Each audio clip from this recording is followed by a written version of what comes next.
It's March. The greatest time of year for sports fans. We've arrived.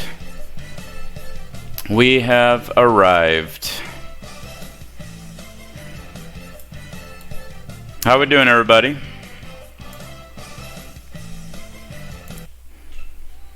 March Madness, baby. That's right, Bailey. That's right. March Madness starting. You know, you got conference tournaments underway as of yesterday. You got spring training around the corner. It's a great day to be a sports fan, without a doubt. I'm in my Tennessee Vols shirt today. Last episode, I think we rocked our Duck shirt. Today, we're going to go with the Vols. All right, well, without further ado, let's jump into it. There have been a lot of changes on the bracket. So let's start off with the number 1 overall seed. And I will increase the, how's that? That good for y'all? All right, let's get into it. Number 1 overall seed still is actually, it's not UConn, it is Purdue by a hair. By a hair, it's Purdue. The Boilermakers out of the Big Ten. They'll face the winner of 16 seed South Dakota State, Jackrabbits, East Kentucky, the Colonels. What up, little Army? How you doing today? Yay, go sports! Right? Sports ball. Then we got Colorado State.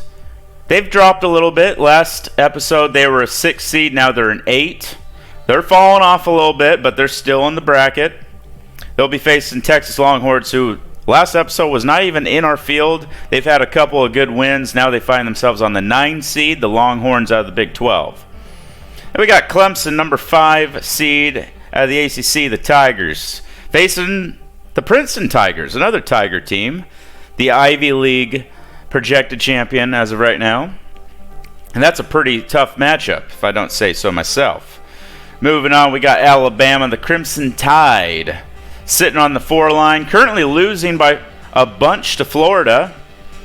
So if they lose 2 more games, they might find themselves on the 5 line. But right now they're 4, and they're facing the Akron Zips out of the MAC, the 13 seed. Moving on in the Midwest region, we got Iowa State, the Cyclones, out of the Big 12. They moved up a line. I believe they are a 3 seed now. I think we had them as a 4 last time. Charleston, the Cougars, projected champion out of the CAA. I think their conference tournament's starting up here in a couple days or so. They're a pretty feisty 14 seed. Watch out for them. 6 seeded South Carolina Gamecocks. They haven't moved. They've been on a 6 seed for us the past few weeks out of the SEC. They're facing the Indiana State Sycamores, one of my Cinderella darlings this year, y'all. I love this Indiana State team. I think as long as they make their conference finals in the MVC tournament this weekend, I think they'll get in. I don't think they necessarily need to win their conference tournament. I think they're going to get in as long as they make it to at least the championship, maybe the semis. But I really like this Indiana State team led by Robbie Avila. He is a freaking stud. We got Dayton, the Flyers, projected at large out of the Atlantic 10. They've fallen off a little bit. They were a 5 seed for us last time. Now they're a 7. Facing the TCU Horned Frogs out of the Big 12. They've fallen a little bit too. I think we had them as an 8 or 9 last time. Now they're a 10. They got to watch themselves. They're going to fall off the bracket if they keep losing. And finally, the Oakland Grizzlies out of the Horizon League. What once was a nemesis of a league back in the early 2000s. Facing the Marquette Golden Eagles out of the Big East. Little Army has redeemed a sports rant. Well, you're basically getting an entire episode of a sports rant, unless you want to hear something different.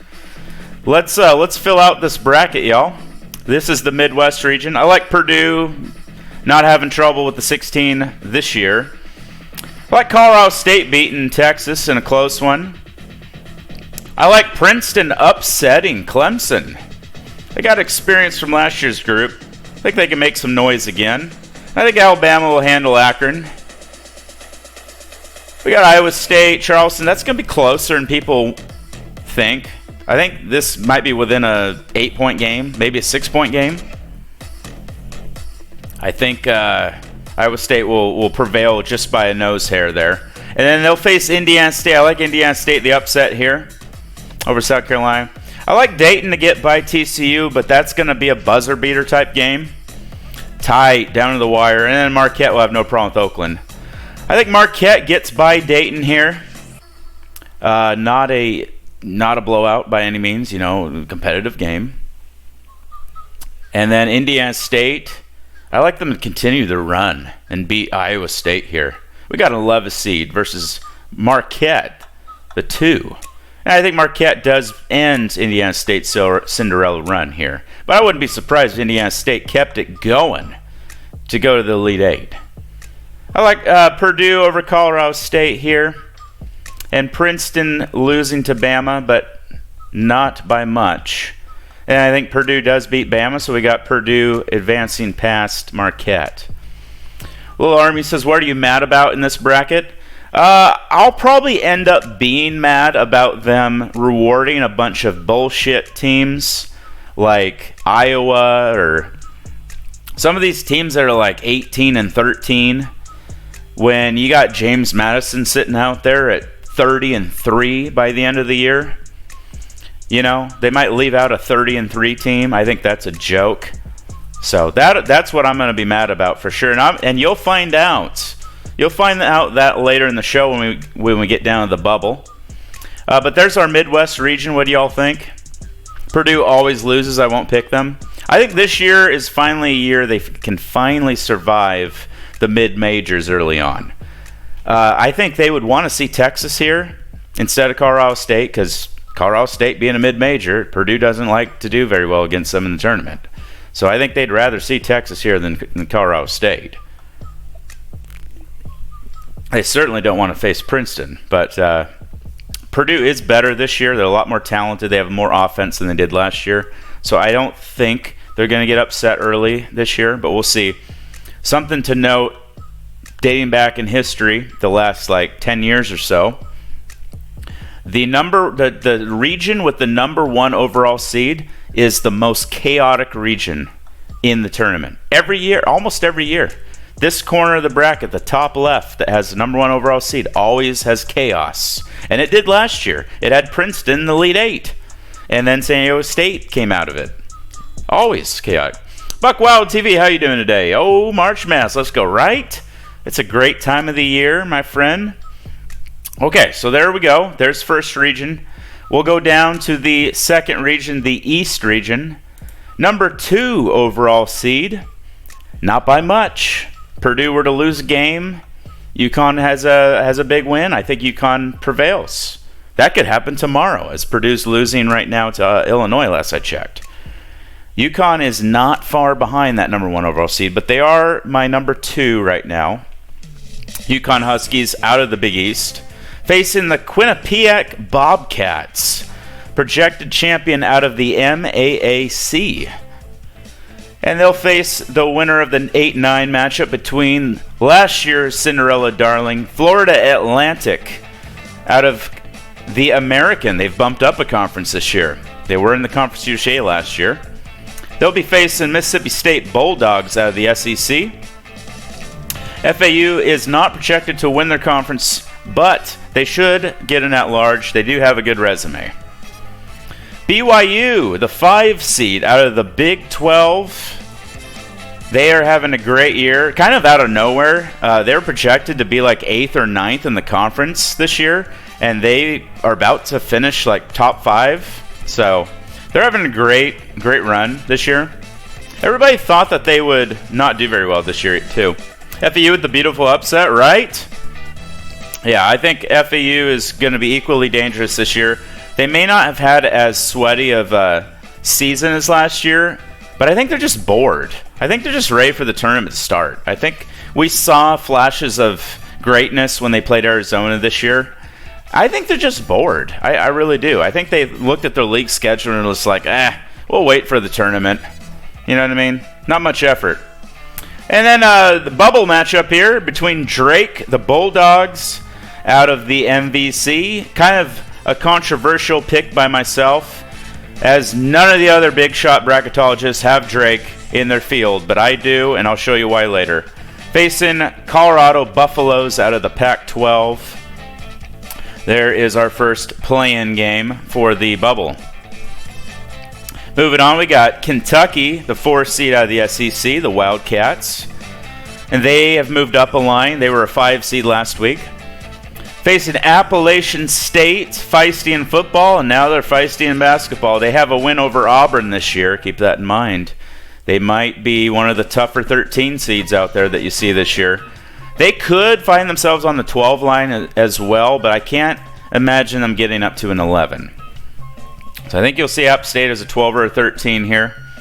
They're a very dangerous team. They got a big man that's 6'9", jumps out of the building, one of the leading shot blockers in the country. Keep an eye on App State. Moving on, we got to the bottom half of the bracket here in the East region. We got Kansas, the Jayhawks out of the Big 12 Conference. Thank you for the alert, Jaycon. Facing Vermont, the Catamounts, projected champion out of the American East Conference. Vermont, a household name when it comes to March Madness. They're always in the tournament, it seems like. And they've pulled off a few upsets over the years as well. One of those being the famous one over Syracuse. So Kansas was a 2 seed for us last week. They've moved down to a 3 after a loss. But they are one of the highest 3 seeds, so they could find themselves back on the 2 seed line if they keep winning. But if they lose tonight against Kansas State and they lose like the first round of the Big 12 tournament, you might find them down on the 4 line. So right now I got them as a 3 though. Now we got Wisconsin Badgers. They've moved down to a 6 seed. I had them as a 5 last week. Facing the other bubble play-in game, the New Mexico Lobos out of the Mountain West versus the Seton Hall Pirates out of the Big East.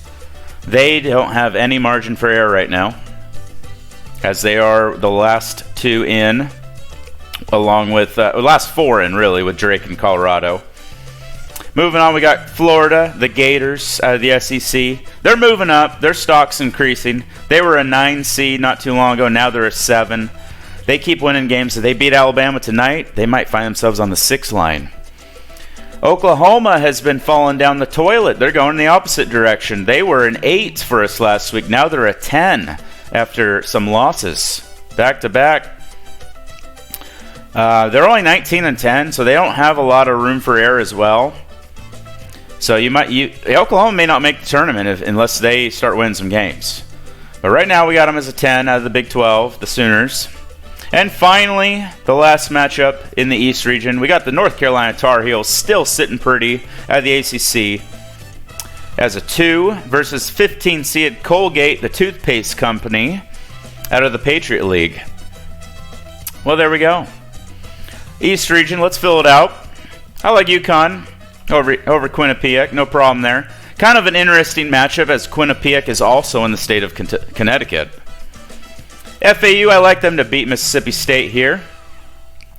I think Drake gets by Colorado, but I don't know if they have enough in the tank for BYU on a short rest. They only get 1 day of rest in between those games, so I think that'd be a tough spot for Drake. But it'd be a close game. I think App State gets by Kentucky here in an upset. I really do. App State's going to be tough. I think Kansas has no problem with Vermont. I think it's scary early first half. Vermont has the lead, but then Kansas prevails by like 8. And we got Wisconsin, New Mexico. I actually think New Mexico gets by Wisconsin here in an upset. I really do. What up, heck of a Duber? How you doing today? UConn suck on D's? Are you wearing a tennis D's shirt? Yes, I am, Buddha. How you doing today? Welcome in, guys. So I think New Mexico does get by Seton Hall in close game, and then I think they buzzer beater fashion, they beat Wisconsin in an upset. I think Florida gets by Oklahoma here. No upset there. And then North Carolina gets by the toothpaste company. I think North Carolina gets by Florida in second round. Kansas gets by New Mexico. Boy. I like App State, but I think their run ends here. I think BYU gets by App State, second round. And FAU, do they have what it takes to upset top seed UConn? I don't think so. And UConn is an NBA team this year. So no upset second round here. I like UConn to beat BYU. And I like North Carolina to get by Kansas. And then I like UConn going to the Final Four. UConn's really good this year. Not bad. About to get some piece of 8. Nice. I played a little bit last night. Yeah, Bailey's addicted to grounded. All right, y'all.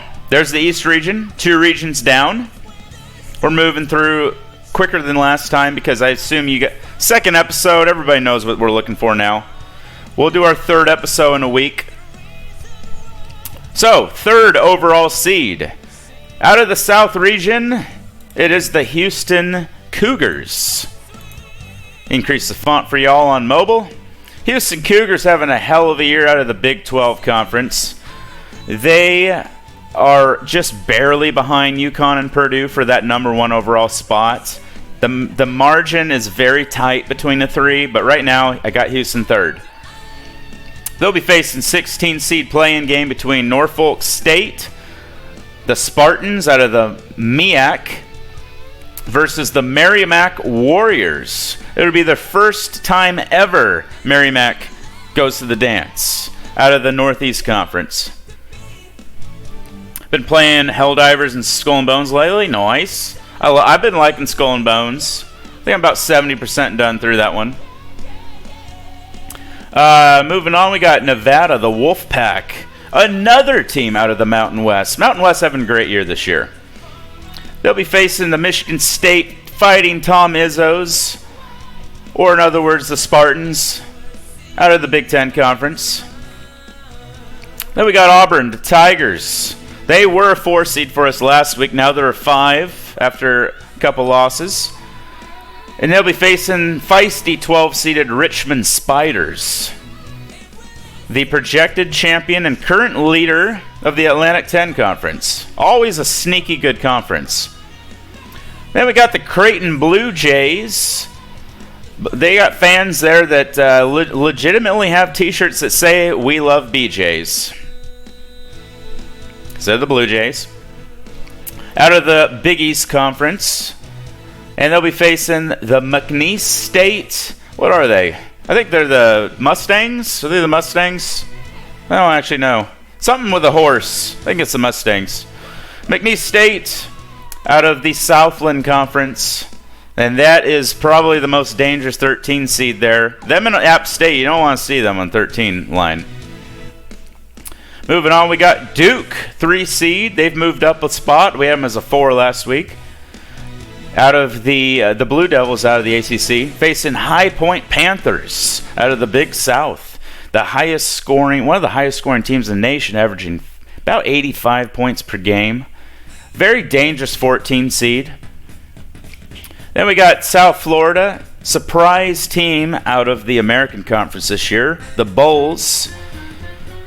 They are the current leader of that conference. We'll see if that stands at the end of the year. And they'll be facing the Utah State Aggies, another Mountain West team, the current leader of that conference as well. I had no idea you have to actually use the season tokens. Oh, yeah, you got to use the season tokens in Skull and Bones, yeah. Yeah, I think I've unlocked like 6 slots, Buddha. I think so. 7-seeded Texas Tech out of Lubbock. The Red Raiders in the Big 12 Conference. They've fallen a seed line. They were a 6 first last week. Now they're a 7. I think most bracketologists have them as a 7 as well. Maybe a few out there with 8. I got them as a 7. And they'll be facing the falling down the toilet Virginia Cavaliers. They were a 8 seed. They were a 7. They just continue to fall down. Going downhill right now. So they are a 10 seed now, and if they keep losing, they might find themselves off the bracket come next week. And they're in the ACC, I think currently 4th place in that conference. And then finally, the Tennessee Volunteers, the highest 2 seed in the field for me out of the projections. Current SEC leader at the moment, facing the Morehead State.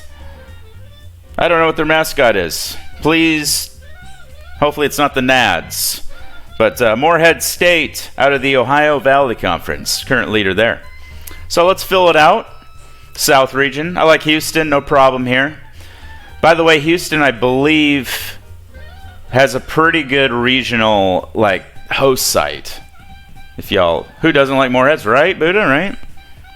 They have a pretty good access to close range to the regional host site, so keep that in mind when you're filling out your brackets. As well as Arizona, I think the Final Four is in Phoenix this year. So if they make it to the Final Four, Chad, Arizona might win it. The whole building will be Wildcats. Nevada, Michigan State. Okay, I really like this Nevada team. I really do. But Michigan State, it's Tom Izzo. I kind of got to take Tom Izzo here. Nevada just gets a tough matchup here, but I really like this Nevada team. If you see them anywhere else on the bracket, you might take them. But we'll go with Tom Izzo here. He's always tough in March. Auburn, Richmond. Oh, man. I hate this game. Because Auburn's kind of a vulnerable 5 seed, and Richmond's pretty good as a 12. I think I'm going to go Auburn, but it's going to be close. It's going to be like a buzzer beater. Creighton, McNeese State. Give me McNeese State in the upset. They are one of the nation's best records this year, 27-3 currently. Will Wade coaching them, former LSU and VCU coach. So we got McNeese State and Auburn here. And I do like Auburn to get by McNeese State. Not easy, though. Houston, I do like getting by Michigan State, and then Houston getting by Auburn to advance to the Elite Eight. Let's go to the bottom half of the bracket. Duke, High Point.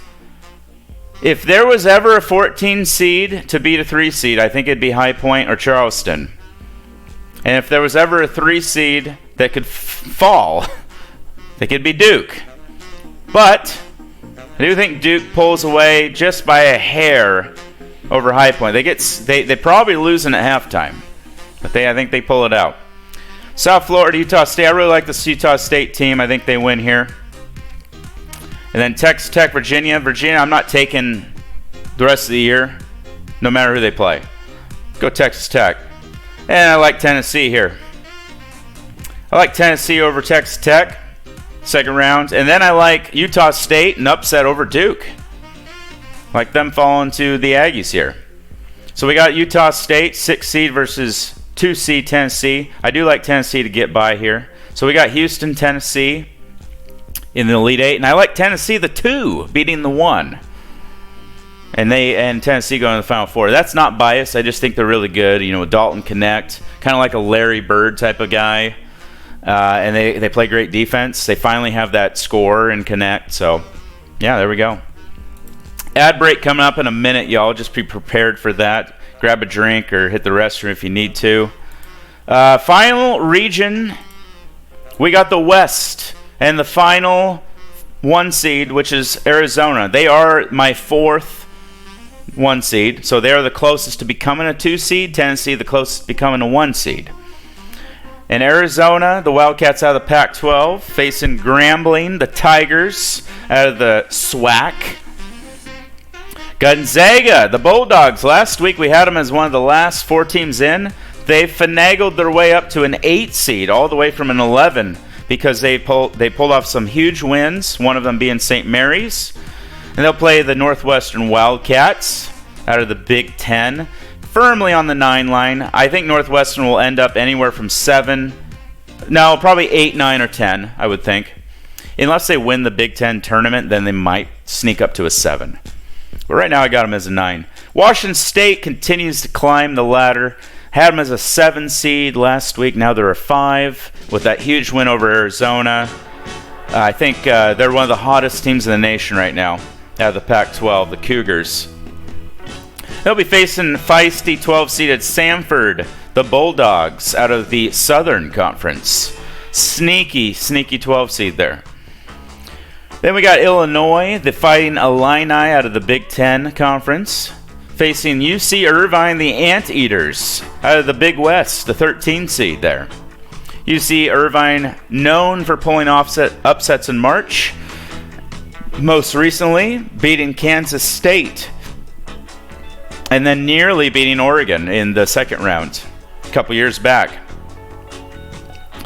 Moving on, we got San Diego State Aztecs, still on the 3 line. I had them as a 3 last week as well. But they are one of the bottom 3 seeds, so they're closest to becoming a 4.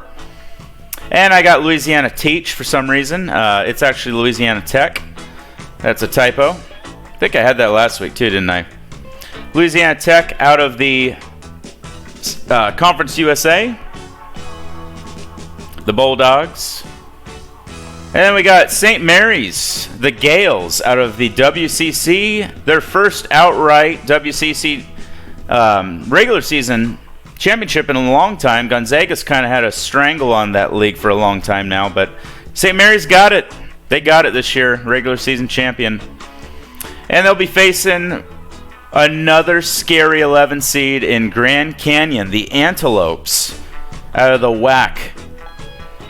The Grand Canyon team, I think they only got 4 or 5 losses on the year. Keep an eye on them. They're pretty good. Very athletic guard play. They have a win over San Diego State this year, so I'd be very leery of that Grand Canyon team if you see them on the bracket, which right now they're on there. Then we got Boise State, the 7th seed. The Broncos, another Mountain West Conference representative, facing the Nebraska Cornhuskers out of the Big Ten. And finally, Baylor, the Bears out of the Big 12. They've moved up a line. They were a 3 last week for us. Now they're a 2 after big wins over Kansas and somebody else.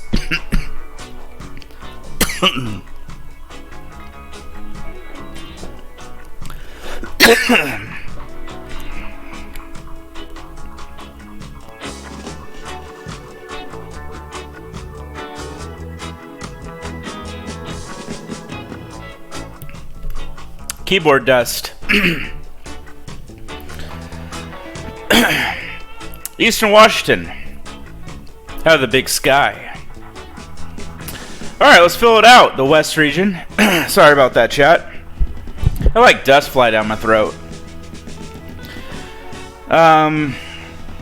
Arizona, like getting by here. And I like Gonzaga moving on too. No problem there. Samford, I actually like in a small upset here. But Washington State's good, so I think this comes down to the wire. But Samford, Cinderella story. They're tough. High scoring game. And I like Illinois to get by. UC Irvine. San Diego State. I like them winning there. I like Grand Canyon upsetting St. Mary's. It'll be a low-scoring grinder. And I like Boise State getting by Nebraska. Nebraska can't win a road game. I like Baylor over Eastern Washington. I like Baylor getting by Boise State, but that one won't be easy. And then a rematch, Grand Canyon versus San Diego State. I like San Diego State to win in the rematch. And then I like San Diego State to beat Baylor and go to the Elite 8. Arizona over Gonzaga, but that'll be a nail-biter. Illinois over Samford. And give me Illinois over Arizona.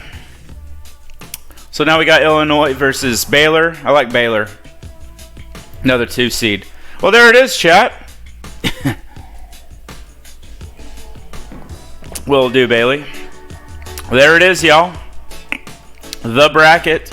We've done it. Now let's go and show you some of the stats. How did I come up with these numbers? Here you go. It's all right here for you. See if I can get everything to show up for y'all on mobile. There it is. We got net ranking here. That just is a sorting mechanism that takes in where you played games, how did you do, Did you beat them by more than 10, etc. Also, strength schedules at play, as well as your record. So, quadrant 1, quadrant 2, quadrant 3, quadrant 4, you want as many wins as quadrant 1s and 2 as possible. And you want a low number for strength schedule, closest to 1 as possible. That's good. Same with the net. You want to be low, lower the better. So here we go. There's the one line. And this is all ranked from 1 to 68. So as you can see, Tennessee could overtake Arizona. Like if Arizona were to lose this week, Tennessee were to win, especially since Tennessee's got 2 ranked wins this upcoming week. North Carolina's knock on the door as well. 23-6.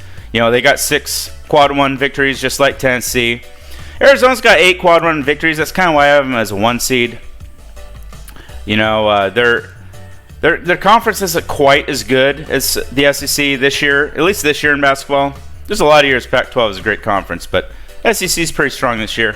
ACC is down a little bit as well. But there we go. There's the 2 seeds and the 1 seeds there.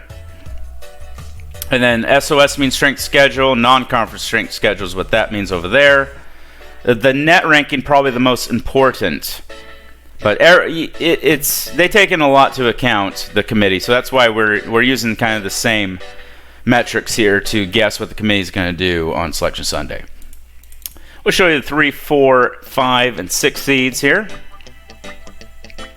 Iowa State, the closest to becoming a 2 seed. I have them ranked 9th right now. And honestly, there's not a huge difference between all the 3 seeds here. I mean, you could order them however you want. So this is how I do it. I think Iowa State having the best net ranking here, and then the second highest quad 1 victories. I think that gets them a notch over the other 3. San Diego State stands out as, maybe not having the greatest net ranking of 19 here of the group. However, all their losses are in quad 1. You can't say that for any of the other 3 here. In fact, Kansas has a quad 3 loss. So San Diego State, one of those few teams that their only losses are in quad 1 games. And that's pretty impressive. It means they don't lose to anybody that they shouldn't. Creighton, the closest becoming on the 3 line. Kentucky, the closest beyond the 5. There's your 4 seeds there. I go slowly just in case over on the YouTube anybody, your favorite school pops up. You guys can see where you are on your numbers, your metrics. Go down to the 5s. We got Auburn, BYU, Clemson, Washington State. Washington State, the closest being a 6. I wouldn't be surprised if they can find themselves on the 4 line if they keep winning, though. I mean, they're 6-3 against quad 1. That's great. Auburn's kind of a weird team. They got a great net ranking of 6. They got a good record, 22-7. Well, this 1-7 against quad 1, like what is that? Bizarre. But similar, just like San Diego State. All their losses are in quad 1. They're undefeated against the other 3 right here. And kind of a so-so strength schedule. So that's kind of a tough team to seed because of they have such a strange resume. And we'll show you the 6 seeds here. South Carolina, Wisconsin, Utah State, St. Mary's. St. Mary's the closest to being a 7 seed. They got a great net ranking of 16, but it's really just that strength schedule that pops out. Not having too many quad 1 and quad 2 victories. Part of that because nobody wants to schedule them. South Carolina itching close to being a 5 seed. And we'll show you the 7 seeds. Dayton, Texas Tech, Boise State, Florida. Dayton having by far the best record of the 7 seeds. The problem is they're in a smaller conference. But don't let that fool you. They are close to being a 6 seed with that net ranking of 21. They got a lot of good victories as well. 8-6 against top 2 quads is not too shabby. Florida closest becoming an 8. Gonzaga, not as good a year as years past. Only 3-5 against quad 1. Not the greatest strength schedule as per usual with them. I mean, they normally schedule a little bit tougher than they do in non-conference, but it's still a 21. Got a good record though and good net ranking, so they're a kind of an anomaly of an 8 seed. Same with FAU, great metrics, just not a lot of quad 1 victories. They only have that win against Arizona, but they have a ton of quad 2 victories. So you combine that together, you're 7-5 against quad 1 and 2. That's good.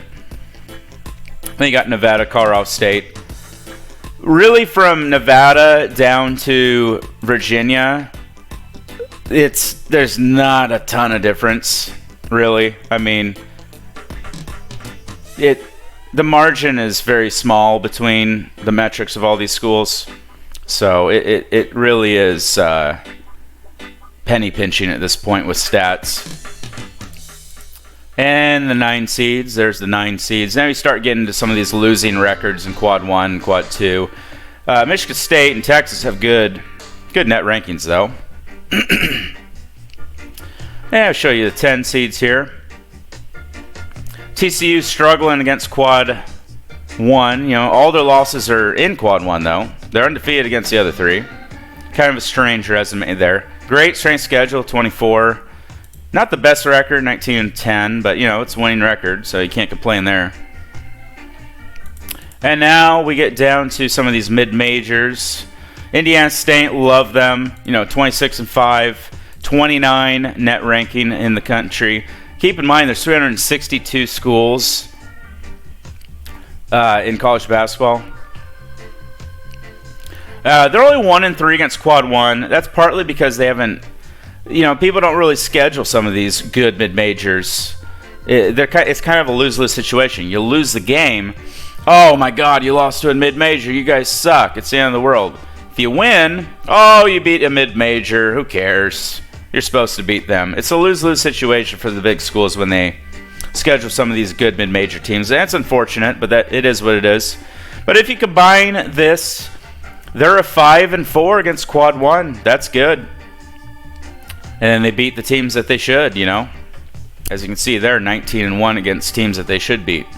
That one bad loss there, but, you know, it happens. College students. Grand Canyon, 26-4. Really good record. Watch out for them. They got that one quad 1 victory over San Diego State. They're 3-3 in quad 1 and 2.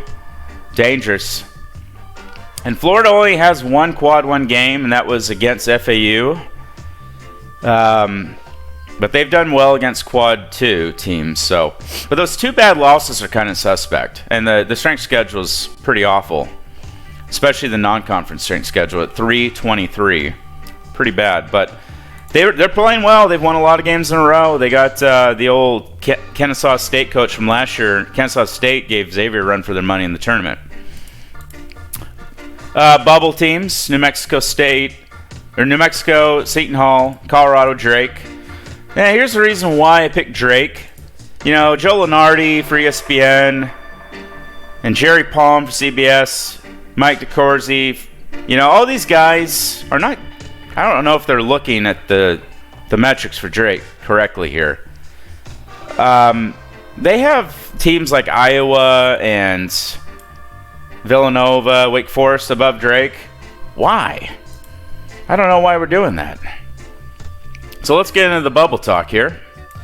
Let's get on the bubble music.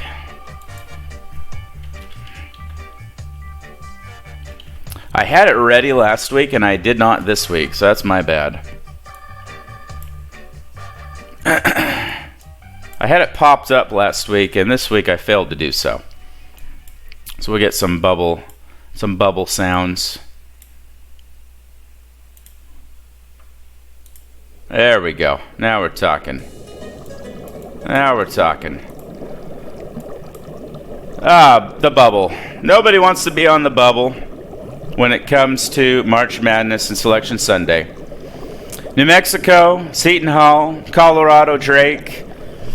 You gotta start winning. If one loss could send you off the tournament. But I think Drake's gonna get there as long as they make the conference finals this weekend. If they are playing on Sunday, especially if it's against Indiana State on Sunday in their championship game, I do believe that they will get in They'll finish 27-7 at that point if they lose to Indiana State. And that would get them one more Quad 2 victory because they probably would have had to gone through Bradley. So then you'd be at 6-4 in Quad 1 and 2. And then 6-5 with the loss to Indiana. So that's good. I think 6 wins, Quad 1 and 2, I think that's enough to get Drake in.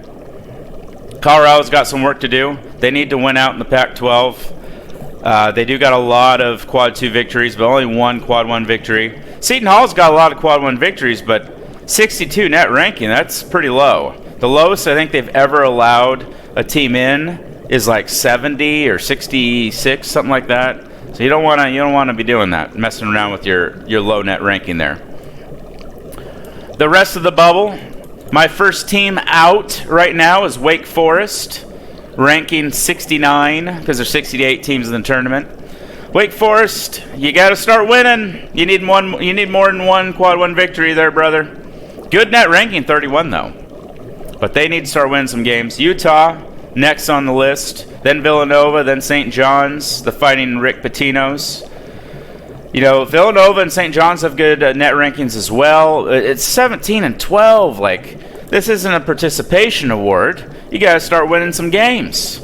Some of these schools got borderline losing records in conference play. I don't like it. So part of my sports rant every year when it comes to March Madness is let's start letting teams in like this. James Madison. They're 27-3. But I know the committee's not going to put them in unless they win out and maybe lose to App State in the championship game. Maybe they have a chance. I got them pretty close on the bubble. You know, they're 1-1 against Quad 1. When they played good teams, they did pretty well. You know, they beat Michigan State. And they beat everybody they needed to. 20-0 against the bad teams. 52 net ranking's not bad. That's good enough to get in. But it's the record you can't ignore. 27-3 is flawless. So I think you got to let teams in like that. Stop with the 17-12 nonsense. You know, some bracketologists even have Iowa above teams like James Madison and Memphis. Like, get out of here. 18-12 with a losing record in conference play probably by the end of the year. I can't get behind that nonsense. I can't.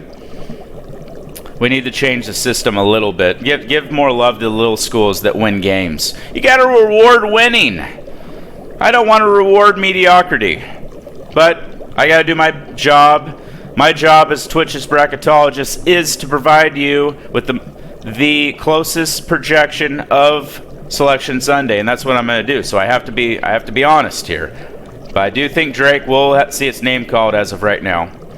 And these four are the first four out of the field. They need to start winning if they want to get in. And here's our next four: James Madison, Providence, Memphis, Pittsburgh. And then the next four after that, still in consideration. You got to win out, though. Iowa, Oregon, Loyola-Chicago, and Ole Miss.